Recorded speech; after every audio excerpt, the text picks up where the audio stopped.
Everyone, बाल मंदिर के इस YouTube चैनल पर कक्षा 10 के छात्रों का हार्दिक स्वागत है। हमने लास्ट क्लास के अंदर दो परमाणु मॉडल पढ़े थे, है ना। पहला कौन सा था? ये डाल्टन परमाणु सिद्धांत, और दूसरा कौन सा था हमारे पास? जोसेफ जॉन थॉमसन परमाणु मॉडल। ठीक है, आज हम जो शुरू करने जा रहे हैं वो है अर्नेस्ट रदरफोर्ड परमाणु मॉडल। ये परमाणु मॉडल सबसे ज्यादा प्रसिद्ध इसलिए है क्योंकि इस परमाणु मॉडल को नाम दिया गया है स्वर्ण पन्नी का प्रयोग। रदरफोर्ड के द्वारा जो परमाणु की व्याख्या की गई है वह एक प्रयोग के द्वारा की गई थी जिसे स्वर्ण पत्र या स्वर्ण पन्नी के प्रयोग के नाम से जाना जाता है।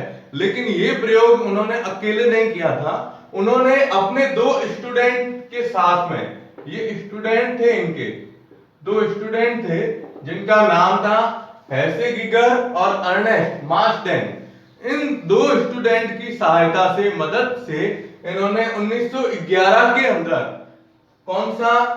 रदरफोर्ड का स्वर्ण पत्र प्रयोग किया था। और इस प्रयोग के अंदर इन्होंने अल्फा कण, जो द्विधनात्मक कण होते हैं, या हम ये कह सकते हैं हीलियम He2+ आयन जो होते हैं, ये आयन इन्होंने उत्पन्न किए थे रेडियम से। रेडियम जो होता है ना, रेडियो एक्टिव तत्व, उस रेडियो एक्टिव तत्व से हीलियम 2+ धनायन अल्फा कणों को उन्होंने उत्पन्न किया था। और उनको उत्पन्न करने के लिए देखो, आप ये चित्र देखिए, इस चित्र के अंदर ये स्वर्ण पत्नी का, ये स्वर्ण पन्नी का प्रयोग बताया गया है। इसमें देखो क्या है कि ये एक बॉक्स बना हुआ है और इस बॉक्स को हमने बताया लेड धातु का बॉक्स। ठीक है, लेड यानी सीसा, सीसा धातु के बॉक्स के अंदर इन्होंने रेडियम पदार्थ को रखा और इस रेडियम पदार्थ से अल्फा कण, जैसे हम क्या कहते हैं द्विधनात्मक हीलियम आयन, यानी क्या लिख सकते हैं He2+ आयन, है ना, ये उत्पन्न किए।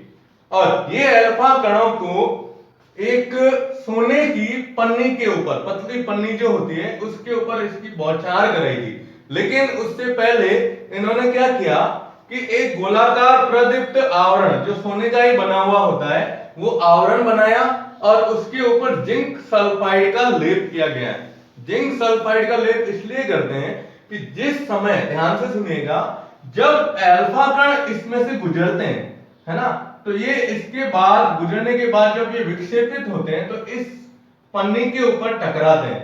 और जब ये इन पन्नी के ऊपर टकराएंगे तो क्या होता है कि जिंक सल्फाइड जो होता है वह इस रेखा के टकराने से एक प्रकाश उत्पन्न करता है, प्रतिदीप्ति जिसे अपन कहते हैं। तो प्रतिदीप्ति उत्पन्न करेगा जिससे क्या है, हमें ये पता चल जाता है कि अल्फा कणों की दिशा क्या है, किस दिशा के अंदर अल्फा कण गए हैं, है ना। तो देखो इधर क्या करते हैं हम, इसके अंदर सबसे पहले इन्होंने बताया लेड का बॉक्स लिया। लेड का बॉक्स लेने के बाद इसके अंदर क्या रखी है, ये नाम ध्यान रखना है, रेडियम धातु। रेडियम धातु से कौन से? हीलियम द्विधनात्मक आयन, है ना, अल्फा कण, जिसे अल्फा कण कहा जाता है, वो उत्पन्न किए। इस रेखा को आप देख रहे हो, अल्फा कणों की ये रेखा है, ये सोने की पतली पन्नी के ऊपर क्या होती है, टकराती है। तो सोने की पतली पन्नी पर टकराने के बाद अल्फा कणों का प्रकीर्णन होता है, यानी कण जो होते हैं वो क्या होते हैं, फैलते हैं। अब ये कण किन दिशा में फैलेंगे इसका पता करने के लिए इस सोने की पतली आवरण, ये देखो ये लिखा हुआ है गोलाकार प्रतिदीप्त आवरण, इस आवरण के ऊपर किसका लेप किया जाता है? जिंक सल्फाइड का। तो ये भी सवाल पूछा जाता है कि अल्फा कणों की दिशा की जानकारी के लिए, ध्यान से सुनिएगा, अल्फा कणों की दिशा की जानकारी के लिए इस पर्दे पर कौन से पदार्थ का लेप किया गया था? तो वो कौन सा पदार्थ था? Zinc sulphide. ठीक है, अब देखो आप, इसमें क्या बताया, अधिकतर कण अविक्षेपित होते हैं, यानी बिना किसी रुकावट के क्या होता है, इस पन्नी से निकल जाते हैं। ठीक है ना। तो ये तो एक नॉर्मल चीज है जो हम इस मॉडल के द्वारा प्रदर्शित करते हैं। लेकिन वास्तव में जो ये प्रयोग किया गया था, तो उस प्रयोग को समझने के लिए हमें ना ये जो सोने की पतली पन्नी को एक परमाणु के रूप में मानकर और फिर उसको किस प्रकार से प्रदर्शित करेंगे कि अल्फा कणों का प्रकीर्णन कैसे हुआ था, ठीक है ना। तो हमें उसके लिए ये चित्र हटा के और दूसरा चित्र बनाना है, इसलिए आप इसका स्क्रीनशॉट ले लो। इसको चित्र को बनाना है आपको, ध्यान रखिएगा, चित्र बनाते रहना साथ साथ में, ठीक है ना। तो आप इसका स्क्रीनशॉट ले लो। ओके, अब हम क्या करते हैं, इसके प्रकीर्णन को समझने के लिए एक दूसरा चित्र लेते हैं, और वो चित्र होगा हमारा इसके अंदर जो बताता है कि ये जो रदरफोर्ड के द्वारा परमाणु मॉडल दिया गया है, इसके अंदर क्या क्या चीजें आई हैं। देखिए क्या था, हमने बताया इसमें कि अल्फा कणों का प्रहार किया गया है ना। तो हम एक चीज मानते हैं कि जो सोने की पतली पन्नी थी, इस सोने की पतली पन्नी को अपन इस प्रकार से मानेंगे, मान लो ये एक सोने की पतली पन्नी का भाग है, ठीक है।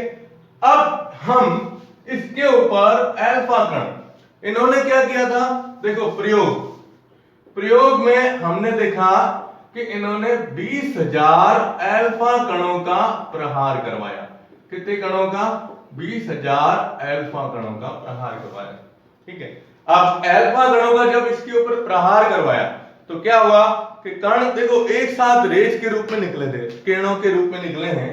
तो हम कणों को इसको इस प्रकार से बताते हैं, जैसे ये यहां से ये अल्फा कण एक, हम तो इसमें संख्या नॉर्मली लेते हैं, जैसे ये अल्फा कण है,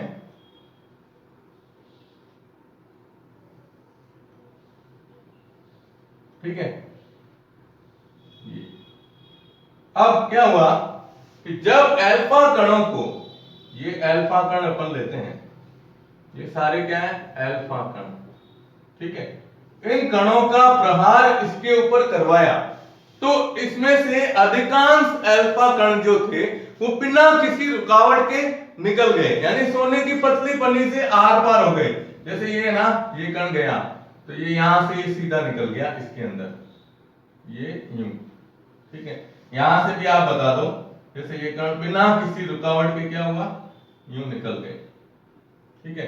अब हम इसको बता सकते हैं बिना अवक्षेपित कण,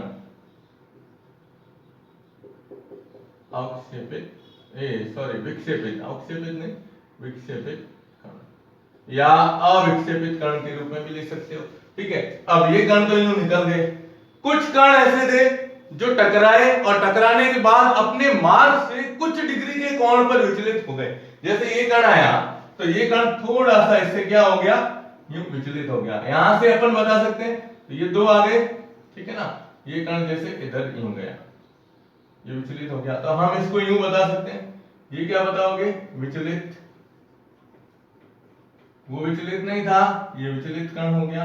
ये किस कोई कोण के ऊपर विक्षेपित हो जाता है या विचलित हो जाता है, ठीक है ना। अब ये कण बताना चाहो तो जैसे इसके अंदर सीधा ही बता दिया, लेकिन ये चीज क्या हुई, लगातार चलती गई कि भाई इसमें लगातार इसके अंदर ये किरणें निकलती गई। बाद में ये हुआ प्रयोग के बीच में कि एक कण ऐसा था जो इससे टकराया और टकराने के बाद वापस 180 डिग्री के कोण पर, कितने, 180 डिग्री के कोण पर विक्षेपित हो जाता है।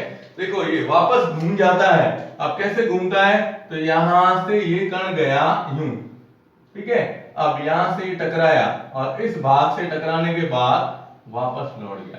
अब इस कण को अपन क्या करते हैं, थोड़ा सा अलग बता देता हूं मैं, कि जैसे मान लो ये आया यूं, ये कण गया इधर और इधर से यूं टकरा कर और वापस जिस दिशा से आया था ना, उसी दिशा से 180 डिग्री के कोण पर वापस क्या हो जाता है, विक्षेपित हो जाता है। तो ये भाग यहां पर वो था जिसके ऊपर ये कण टकराकर और निकल गया। बाकी कण तो क्या थे, सीधे सीधे चल रहे थे। अब आप इसमें ज्यादा संख्या में बताना चाहो तो भी बता सकते हो, ठीक है ना। ये इधर से निकला, जैसे और भी बताना चाहेंगे तो यहां से ये कण आया, ये जितने ज्यादा कण बताओ वो आपकी इच्छा होती है, ठीक है ना।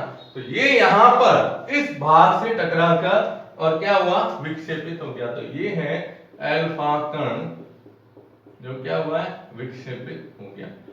अब ये अल्फा कण प्रकीर्णन के नाम से जाना जाता है।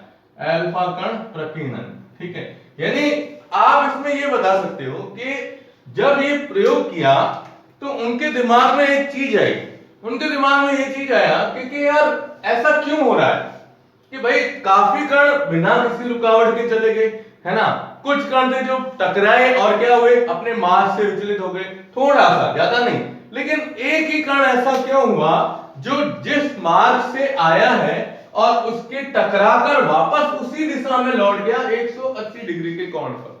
तब उनका दिमाग घुमा और इन्होंने अपनी एक क्या कहते हैं कल्पना दी। कल्पना ये थी कि जैसे मान लो कोई तोप है, तोप से गोला निकलता है तो सामने क्या है, कागज रखा हुआ है, ठीक है, अब वो तोप का गोला जिस वेग से निकला है उसी वेग से कागज से टकराया और टकराकर वापस उसी दिशा में लौट गया, और जिसने तोप का गोला छोड़ा था ना सीधा वापस उसी के सिर पे आके लग गया। ये उनकी एक परिकल्पना थी कि यार ये ऐसा क्यों हुआ, क्या रीजन था इसका।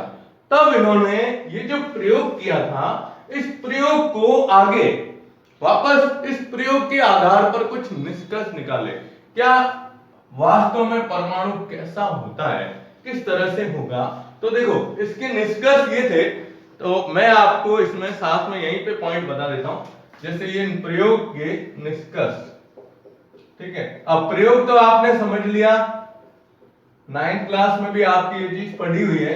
प्रयोग में क्या किया था, सोने की पतली पन्नी पर एक साथ 20,000 अल्फा कणों का प्रहार करवाया, जिसमें से कुछ कण बिना विक्षेपित होकर निकल गए, आर पार निकल गए, कुछ कण थे जो टकराकर अपने मार्ग से विचलित हो गए, ठीक है। और दूसरी चीज कि एक कण ऐसा था तो जो टकराया और टकराकर 180 डिग्री के कोण पर वापस लौट गया, ठीक है ना। इसके अलावा इसमें आप ये बता सकते हो कि भाई इसके अंदर जिंक सल्फाइड का लेप किया गया था। जिंक सल्फाइड का लेप करने का मुख्य कारण था अल्फा कण जो होते हैं उनकी दिशा की जानकारी लेने के लिए, ठीक है।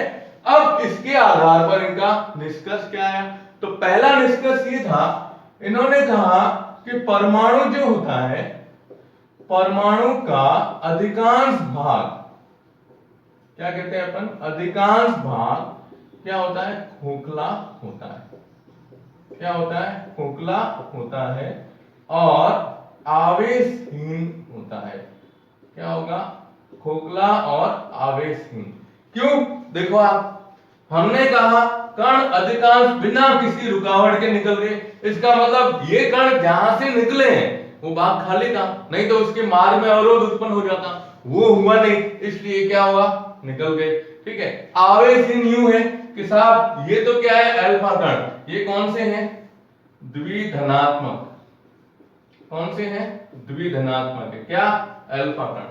आवेश इस पर प्लस है लेकिन इनके ऊपर आवेशहीन, मतलब कुछ ही भाग पर आवेश होगा, है ना। तो पहली चीज तो ये आई कि परमाणु का अधिकांश भाग खोखला होता है और क्या होता है, आवेशहीन होता है, ठीक है।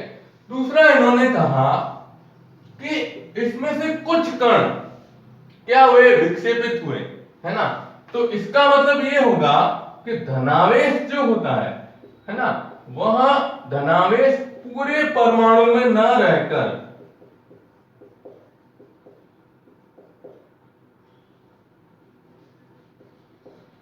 इसके कुछ भाग में ही, कुछ भाग में केंद्रित रहता है, और वो केंद्रित रहेगा क्यों, देखो इसका रीजन क्या है, ये क्या कहता है, धनावेश पूरे परमाणु में न रहकर कुछ भाग में। इसका मतलब क्या हुआ, थॉमसन का परमाणु मॉडल यहां फेल हो गया। थॉमसन ने क्या कहा कि परमाणु एक पूरा क्या है, धनावेशित भाग है और उसके अंदर इलेक्ट्रॉन धसे हुए रहते हैं। लेकिन जब ये परमाणु मॉडल आया तो सीधा सा इसका फर्क पड़ गया कि इसमें ये कहा गया है कि कुछ भाग में धनावेशित कण होते हैं। कुछ भाग में धनावेशित कण होने का मतलब ये हुआ कि जैसे देखो आप, ये यहां से कण निकल गए, अब यहां पर कोई एक कण होगा धनावेश का, यहां पर कोई एक कण होगा धनावेश का, क्योंकि समान आवेश एक दूसरे को क्या करते हैं, प्रतिकर्षित करते हैं, प्रतिकर्षित करते हैं। तो यहां से हम सीधा यही कहेंगे कि धनावेश पूरे भाग में न रहकर कुछ भाग में क्या रहता है, केंद्रित रहता है। अब कुछ भाग में केंद्रित, अब जिस जगह पर ये केंद्रित रहेगा उसको इन्होंने नाम दिया था, याद है आपको, परमाणु का नाभिक कहा जाता है। जो परमाणु का नाभिक परमाणु के केंद्र में रहता है ना, और उसके अंदर क्या पाए जाते हैं, प्रोटॉन पाए जाते हैं, जो धनावेशित भाग होता है। ठीक है, तो ये दूसरा पॉइंट इसका सबसे महत्वपूर्ण यही था कि परमाणु का अधिकांश भाग खोखला और आवेशहीन, और इसमें परमाणु पूरा ना, मतलब धनावेश पूरे अंदर ना फैलते हुए कुछ ही भाग के अंदर क्या रहते हैं, केंद्रित रहते हैं। और इसके आधार पर इन्होंने तीसरा पॉइंट ये बताया था कि परमाणु का जो नाभिक है, ठीक है ना, नाभिक की त्रिज्या इसके अंदर बताई गई है और परमाणु की त्रिज्या भी बताई गई है। तो आपको इसमें ये ध्यान रखना है कि नाभिक की जो त्रिज्या होती है, या व्यास, सॉरी, नाभिक का व्यास जो दिया गया है ना, ये ध्यान रखना है इसमें 10 की घात माइनस, अब देखो ये nm के अंदर भी आता है, और इसके अंदर जो इसका मान दिया गया वो 10 की घात 15 मीटर के रूप में दिया गया है। इसका कितना मान है, 10 की घात 15। ये किसका है, नाभिक का व्यास। तो परमाणु का अगर अपन लेते हैं तो परमाणु का व्यास माना गया है, परमाणु का व्यास जो माना गया है वो 10 की घात -10 बताया गया है। देखो एक चीज आपको भी पता होगी कि माइनस में जितना मान अधिक होता है वो कम वैल्यू मानी जाती है ना। तो परमाणु का व्यास तो 10 की घात -10 है, और नाभिक का व्यास कितना दिया, 10 की घात -15 दिया गया है ना, यानी नाभिक छोटा होगा इसके अंदर, है ना। तो ये चीज हमें ध्यान में रखनी है कि प्रयोग के निष्कर्ष किस प्रकार से हम बताते हैं। अब देखो पहले हमने प्रयोग बताया, ठीक है, सोने की पतली पन्नी का प्रयोग, उसके बाद हमने उस प्रयोग के आधार पर निष्कर्ष निकाले कि वास्तव में परमाणु क्या होता है, किस प्रकार से प्रदर्शित करते हैं, है ना। तो इसमें यही बताया गया है कि परमाणु का जो आयतन है, उस आयतन की तुलना में नाभिक का जो आयतन होता है ना, वो बहुत ही कम होता है, किसके, परमाणु के आयतन की तुलना में। ठीक है ना, तो ये आपको थोड़ा सा ध्यान में रखना है। आप इसका स्क्रीनशॉट ले लो।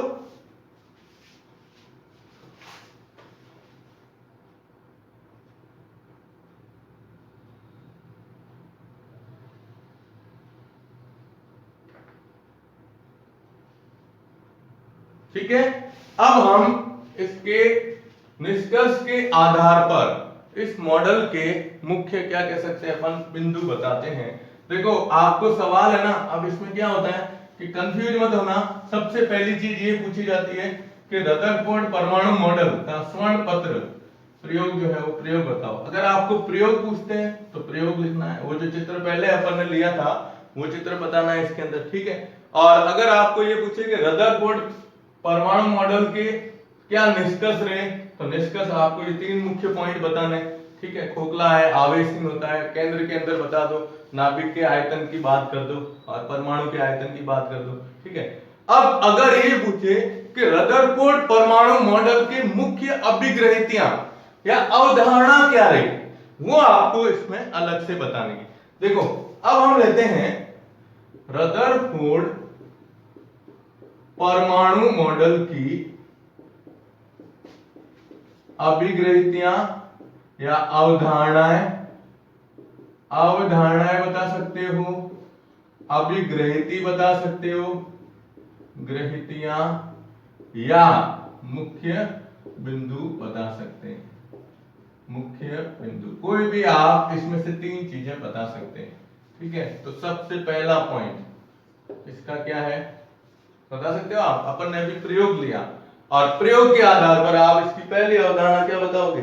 इसने ये कहा था कि परमाणु के अंदर जो संपूर्ण धनावेश होता है, परमाणु में उपस्थित संपूर्ण धनावेश, संपूर्ण धनावेश और परमाणु का द्रव्यमान, परमाणु का द्रव्यमान, ध्यान से सुनिएगा, परमाणु में उपस्थित संपूर्ण धनावेश और परमाणु का द्रव्यमान, इसके केंद्र में, इसके केंद्र में केंद्रित या संचित रहता है, जिसे क्या कहते हैं अपन, जिसे क्या कहेंगे, नाभिक कहते हैं। क्या कहते हैं, नाभिक। यानी अगर आपको, अब देखो इसको पॉइंट को चेंज कर देते हैं, रदरफोर्ड का नाभिकीय मॉडल बताओ। अब बोलो, आप नाम चेंज कर दिया तो क्या पूछेंगे, रदरफोर्ड का नाभिकीय मॉडल बताइए। अब आप क्या करोगे, फिर नाभिकीय मॉडल पूछ लिया, अब आपके दिमाग में ये चीज आएगी, अब ये नया नाम कहां का है ना। तो आपको ये चीज ध्यान रखनी है, रदरफोर्ड परमाणु मॉडल या रदरफोर्ड का नाभिकीय मॉडल एक ही चीज है, ठीक है। दूसरा पॉइंट हम क्या कहते हैं कि इसने कहा कि जो परमाणु में इलेक्ट्रॉन जो होते हैं, इलेक्ट्रॉन नाभिक के चारों ओर, इलेक्ट्रॉन नाभिक के चारों ओर निश्चित वृत्ताकार पथ में चक्कर लगाते हैं। कैसे, वृत्ताकार पथ में चक्कर लगाते हैं, जिसे कक्षा या क्या कहते हैं, ऑर्बिट कहते हैं। क्या कहते हैं, ऑर्बिट कहते हैं। ये क्या करते हैं कि इलेक्ट्रॉन जो होते हैं वो नाभिक के चारों ओर निश्चित वृत्ताकार पथ में चक्कर लगाते हैं, जिन्हें नाम क्या दिया गया है, ऑर्बिट या कक्षा कहते हैं। और इसकी जो गति है वो कैसी होती है, सौर मंडल के समान। सौर मंडल के समान, सौर मंडल के समान का मतलब ये हुआ कि इलेक्ट्रॉन उसी तरीके से चक्कर लगाते हैं जैसे पृथ्वी सूर्य के चारों ओर जब चक्कर लगाती है तो क्या होता है कि अपने अक्ष पर भी घूमती है और फिर उसकी जो कक्षा है उसके अंदर भी घूमती है।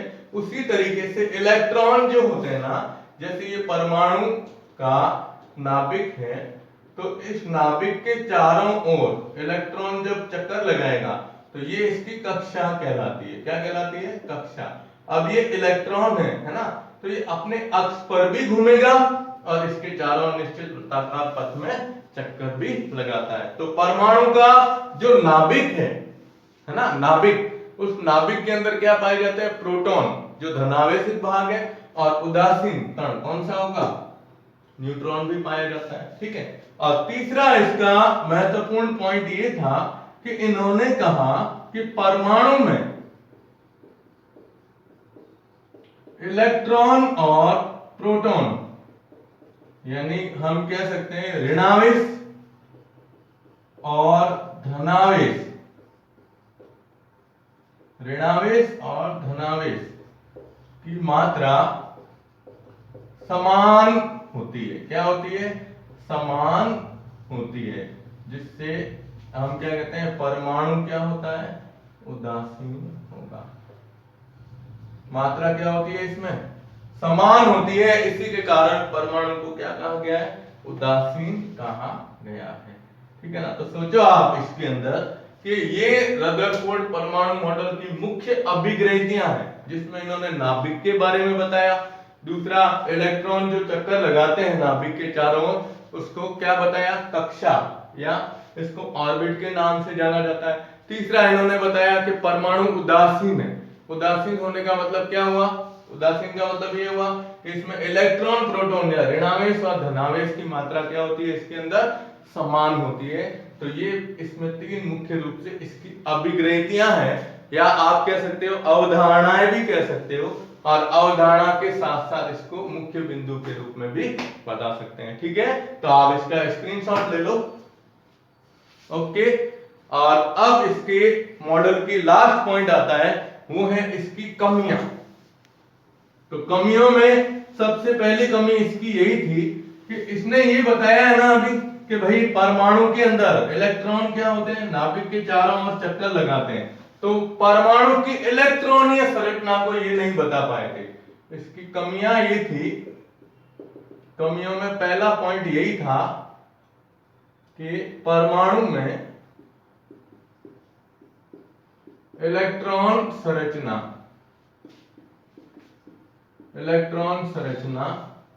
नहीं बता पाए, यानी किस प्रकार से इलेक्ट्रॉन नाभिक के चारों चक्कर लगाते हैं, वो तो बता दिया कि भाई सूर्य की चारों ओर जैसे पृथ्वी चक्कर लगाती है, लेकिन एक कक्षा में कितने इलेक्ट्रॉन होते हैं, उनकी संख्या कैसे निर्धारित की जाती है ना, उन सब के बारे में ये नहीं बता पाए थे। दूसरी कमी थी, परमाणु के स्थायित्व को नहीं समझा पाए। परमाणु के स्थायित्व को नहीं समझा पाए, मतलब देखो आप, इन्होंने अभी जैसे अपन ने लिया था, इन्होंने कहा कि भाई परमाणु जो होता है, परमाणु के अंदर इलेक्ट्रॉन और प्रोटॉन की संख्या बराबर होती है, यानी उदासीन कण। लेकिन एक परमाणु स्थायी कैसे होगा, उसमें स्थायित्व को किस प्रकार से हम प्रदर्शित कर सकते हैं, वो चीज रदरफोर्ड नहीं बता पाए थे। ठीक है, तो पहला पॉइंट इलेक्ट्रॉन की संरचना को नहीं, मतलब इलेक्ट्रॉन संरचना नहीं बता पाए परमाणु की। ठीक है, फिर स्थायित्व को, और तीसरा पॉइंट जो सबसे महत्वपूर्ण है वो था मैक्सवेल सिद्धांत को नहीं समझा पाए।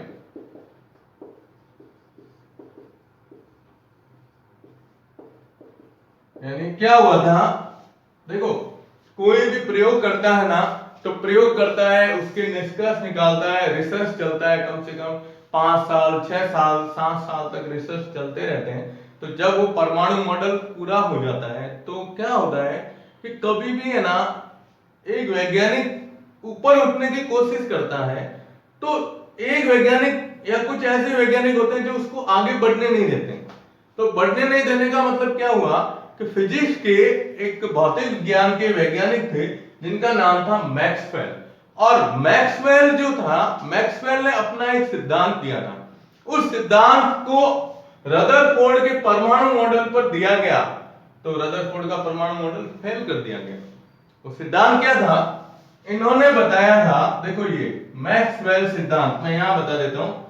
ये सिद्धांत ये था कि जब कोई आवेशित कण लगातार गति करता है, लगातार गति करता है, तो उसकी ऊर्जा में कमी होती है, उसकी ऊर्जा में क्या होती है, कमी होती है। ये मैक्सवेल सिद्धांत था, इसका मैक्सवेल का, मैक्सवेल थ्योरी यही थी। ठीक है, और रदरफोर्ड ने क्या कहा कि एक परमाणु जो होता है, परमाणु के अंदर इलेक्ट्रॉन लगातार नाभिक के चारों ओर क्या करता है, चक्कर लगाता है। हम इसको अपने के ऊपर लेते हैं, हमारे अंदर भी ऊर्जा होती है। देखो सुबह जब मॉर्निंग वॉक करते हैं, तो मॉर्निंग वॉक में जैसे स्टेडियम का एक चक्कर लगाया, तो एक चक्कर लगाते हैं तब हमारे अंदर जो उस समय ऊर्जा रहती है, भरपूर रहती है। एक चक्कर लगाते हो तब ऊर्जा में कमी आती है, थोड़ा थक जाते हैं, फिर हम क्या करते हैं, चक्कर को थोड़ा कम करते हैं, छोटा करते हैं, फिर धीरे धीरे छोटा करते जाते हैं, और 2-3 चक्कर के बाद हमारी एनर्जी इतनी कम हो जाती है कि हम थक कर बैठ जाते हैं, है ना। उसी तरीके से यहाँ भी यही है कि परमाणु जो होता है, देखो ये नाभिक है परमाणु का, और परमाणु के अंदर जैसे मान लो ये एक निश्चित कक्षा है, इस निश्चित कक्षा के अंदर इलेक्ट्रॉन चक्कर लगा रहा है। अब एक चक्कर लगाएगा तो इस सिद्धांत को देखो, जब कोई आवेशित कण है, इलेक्ट्रॉन के ऊपर आवेश क्या है, माइनस है, ये एक चक्कर लगाएगा तो इसकी ऊर्जा में क्या होगी, कमी होगी।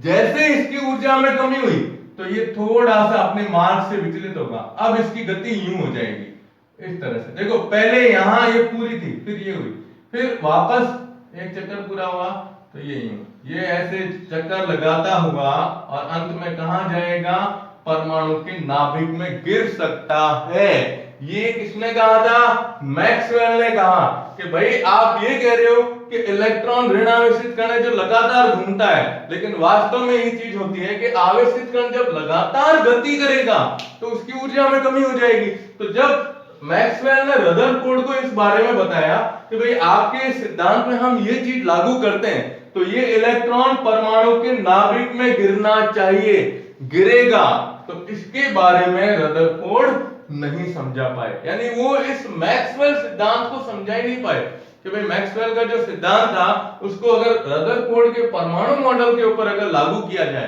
तो इसके बारे में उनके पास कोई जवाब नहीं था। और जब उसके पास कोई जवाब नहीं था तो तो इनकी पूरी जो ये मेहनत थी वो क्या हो गया, इस सिद्धांत को या इस मॉडल को खारिज कर दिया गया कि भाई ये रदरफोर्ड का परमाणु मॉडल परमाणु की सही संरचना के बारे में जानकारी नहीं दे पाएगा। ठीक है, तो आप इसका ये स्क्रीनशॉट ले लो। ओके, और इसकी इस कमी को पूरा करने के लिए तीसरे नंबर पे आए थे जिनका नाम था नील्स बोहर। ठीक है, तो नेक्स्ट क्लास के अंदर हम इस नील्स बोहर परमाणु मॉडल को पढ़ेंगे। देखो हम ये पार्ट देखो लंबा भी है, लेकिन इसको अपन अपने स्तर के हिसाब से धीरे धीरे आगे बढ़ाएंगे। ठीक है ना, तो आप बाल मंदिर बाड़मेर के इस यूट्यूब चैनल को ज्यादा से ज्यादा सब्सक्राइब कीजिएगा। धन्यवाद।